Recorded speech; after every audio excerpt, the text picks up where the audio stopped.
Pot spine, ये नाम शायद पहले ना सुना हो, पर ये एक ऐसे छिपे हुए दुश्मन का नाम है जो हमारी रीढ़ की हड्डी, हमारे शरीर के आधार पर चुपके से हमला करता है। कभी कभार पीठ में दर्द होना बहुत आम बात है ना। हम अक्सर इसे थकान या शायद गलत तरीके से उठने बैठने का नतीजा मानकर नज़रअंदाज कर देते हैं। पर जरा सोचिए, क्या हो अगर ये मामूली सा लगने वाला दर्द असल में किसी बहुत बड़ी और गंभीर चीज़ का इशारा हो, एक ऐसे इन्फेक्शन का जो चुपचाप हमारी रीढ़ की हड्डी को, हमारे शरीर के पूरे स्ट्रक्चर को अंदर से खोखला कर रहा हो। इसी कंडीशन को मेडिकल भाषा में कहते हैं पॉट स्पाइन या स्पाइनल ट्यूबरक्लोसिस। और सबसे चौंकाने वाली बात जानते हैं क्या है? इसे फैलाने वाला बैक्टीरिया कोई और नहीं बल्कि वही है जो फेफड़ों में टीबी करता है, माइकोबैक्टीरियम ट्यूबरक्लोसिस। जी हाँ, वही बैक्टीरिया, पर इस बार इसका निशाना फेफड़े नहीं बल्कि हमारे शरीर का वो हिस्सा है जो हमें सीधा खड़ा रखता है, हमारी रीढ़ की हड्डी। अब सवाल ये उठता है कि आखिर ये होता कैसे है? मतलब एक बैक्टीरिया जो आमतौर पर फेफड़ों को इन्फेक्ट करता है, वो हमारी रीढ़ तक पहुंचता कैसे है? चलिए इसके सफर को समझते हैं, जो सच में जितना हैरान करने वाला है उतना ही खतरनाक भी। तो देखिए, कहानी शुरू होती है फेफड़ों या लिम्फ नोड्स में एक शुरुआती इन्फेक्शन से। वहां से ये बैक्टीरिया बड़ा शातिर है।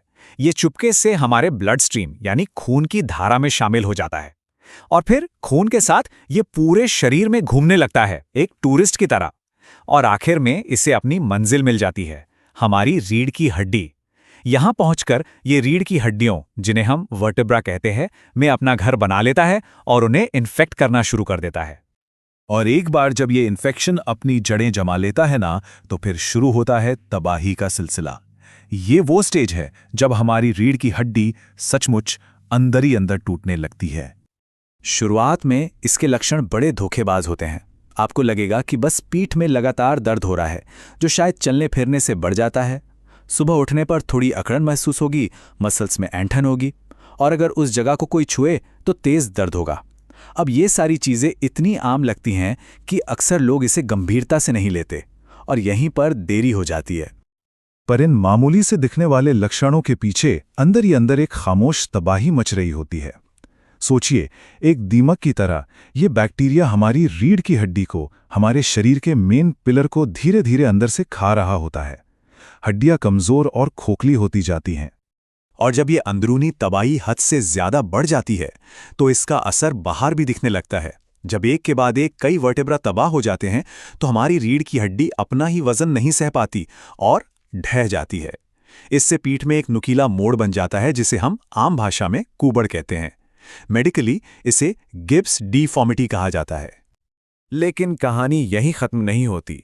खतरा सिर्फ हड्डियों के टूटने तक ही सीमित नहीं है। जब ये इन्फेक्शन और फैलता है तो हालात और भी ज्यादा बिगड़ सकते हैं। होता क्या है कि ये फैलता हुआ इन्फेक्शन हमारी स्पाइनल कॉर्ड यानी नसों के मेन हाईवे और उससे निकलने वाली नसों पर दबाव डालना शुरू कर देता है। और इस दबाव का नतीजा शरीर के हिस्सों में सुन्नपन, कमजोरी और अगर हालत ज्यादा बिगड़ जाए तो लकवा तक हो सकता है, जिसे पैराप्लीजिया कहते हैं। दर्द भी सिर्फ पीठ में नहीं रहता बल्कि नसों के रास्ते होता हुआ पैरों या हाथों तक पहुंचने लगता है। अब ये दबाव आता कहां से है? इसका एक बहुत बड़ा कारण है एब्सिस का बनना, जिसे हम फोड़ा भी कह सकते हैं। ये असल में मवाद और इन्फेक्टेड टिश्यू की एक बड़ी सी थैली होती है जो स्पाइनल कॉर्ड के आसपास की बहुत ही सेंसिटिव जगह में बन जाती है। और ये थैली नसों पर जबरदस्त दबाव डालती है, जिससे दर्द और न्यूरोलॉजिकल दिक्कतें बहुत ज्यादा बढ़ जाती हैं।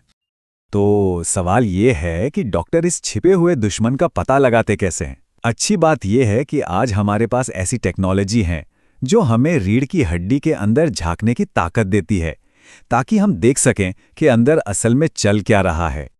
इसके लिए हमारे पास दो बड़े पावरफुल टूल्स हैं। पहला है MRI स्कैन।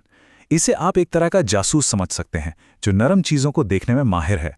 ये फोड़े, सूजन और डिस्क में हुई खराबी को एकदम साफ साफ दिखाता है। फिर आता है CT स्कैन। ये हड्डियों का एक्सपर्ट है। ये बताता है कि हड्डियों को कितना और कैसे नुकसान हुआ है। जब इन दोनों की रिपोर्ट मिलती है तो डॉक्टर के सामने पूरी पिक्चर क्लियर हो जाती है। तो एक बार जब सही डायग्नोसिस हो जाए तो फिर उम्मीद की एक नई सुबह होती है। ये बीमारी जितनी गंभीर है, इसका इलाज भी उतना ही मुमकिन है। तो चलिए अब देखते हैं कि इस इन्फेक्शन से लड़ने और ठीक होने का रास्ता क्या है। इसके इलाज को आप एक 3 पॉइंट अटैक प्लान समझ सकते हैं। सबसे पहला और सबसे ज़रूरी हिस्सा है दवाएं।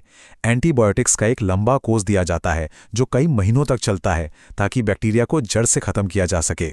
दूसरा, अगर केस ज़्यादा सीरियस है तो सर्जरी की ज़रूरत पड़ सकती है ताकि फोड़े को निकाला जा सके या कमज़ोर हो चुकी रीढ़ को सपोर्ट दिया जा सके।